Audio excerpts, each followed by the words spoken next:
Hello there, curious wildlings. I wanted to share with you today me sowing the sweet pea seeds that I harvested from the sweet pea plants that I had in the garden last year. So as you can see, it's not really much that you need to do this. I've got a few toilet rolls, some compost that you just saw on the screen there, the seeds of course. I've got a container that everything's going to sit in, and also a plant label, and of course the Curious Wildlings business card. Do you like them? I think they're pretty cool.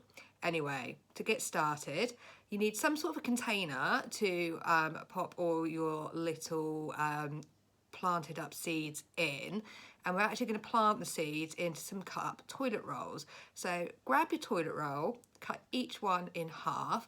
I started with 4 toilet rolls, so obviously it's going to give me 8 little pots to put my seeds in. Speed things up here a little bit because you don't need to spend ages and ages watching me cut toilet rolls into 2.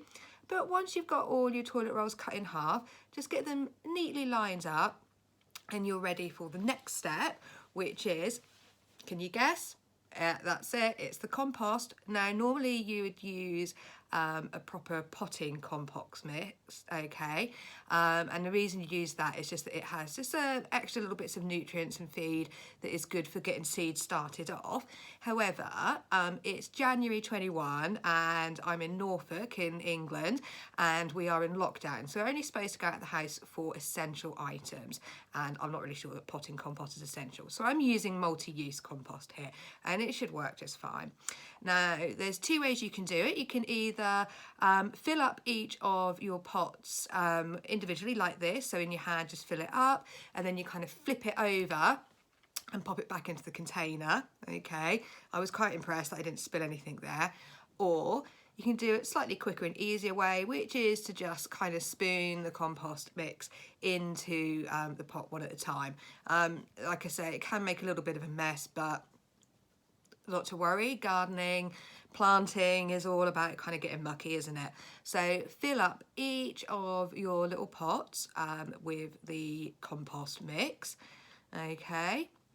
Try and make sure it's reasonably even, and you want it kind of almost to the top of the little pot that you're using. And you don't need to use toilet rolls, you could use like any other thing. If you've got some little seedling trays, like just use those instead, and just kind of like even it out so everything's nice and neat and ready for you to pop your seeds into. Now the next step, okay, is we need to give them a little bed to be in, okay, a little home for those seeds. So just take a little finger here, pop it straight in the middle of each pot, make a nice little hole for them. And the next bit is the exciting bit, we get to put our seeds in.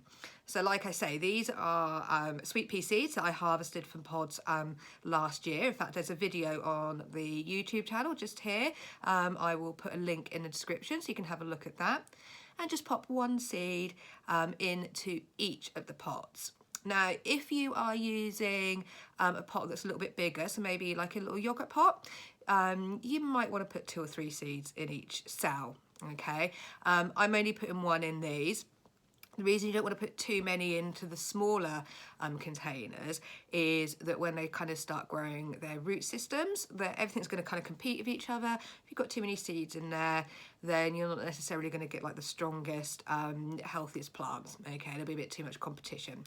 Once they're in there, next thing we need to do is kind of like tuck them up in bed, okay. So little sprinkle of compost just on top, okay, and just kind of like gently pat everything down, just make them nice and snug. You don't need to be like too firm, okay, you don't need to be like really ramming it down or anything, but just kind of neaten it all up, everything nice and even. And normally the next step here would be to give them a bit of a water. However, the compost that I used was really super moist, so what I did is I didn't water them straight away. I just kept an eye on them and watered them a little bit later.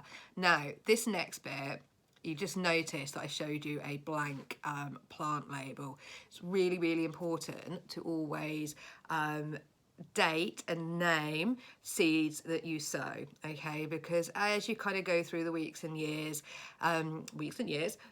months, and things start growing, it can be really hard to identify like what plant is growing. So just pop the name of the seed in there and the date. So as you can see, I did this on the 7th of January.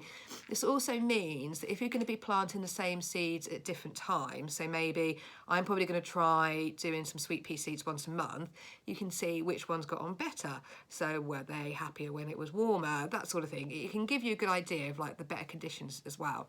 So fingers crossed these will do something.